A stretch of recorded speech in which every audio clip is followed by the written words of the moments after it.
know that like over 80% of people in general are concerned about climate change, and they want to see action from companies, and they want to see action from governments. But they don't always see the actions that they can take actually within their day-to-day work. You're spending 1/3 of your life in your work and, you know, going to work every day and being engaged in those projects. And those projects have impact.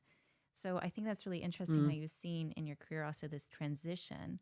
I think that also speaks to, you know, marketers and creatives being more socially and environmentally aware and care about climate change. Yeah. And so it's like almost we just need to connect them to Susie and her report, because this is just like one thing that, you know, they can really work on. And I want to plug in, I have so many experiences actually as an agency too, working with marketers outside of our bubble. They go through these website design sprints, you know, they're pulling it together.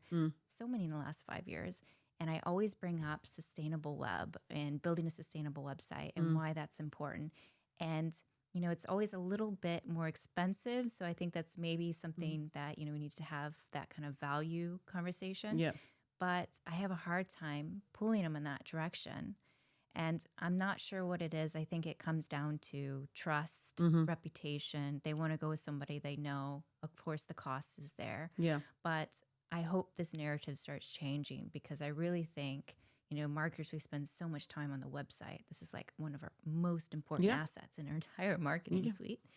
And if we can't get this one thing right, if we did get this one thing right, I mean, it would completely transform our entire marketing strategy.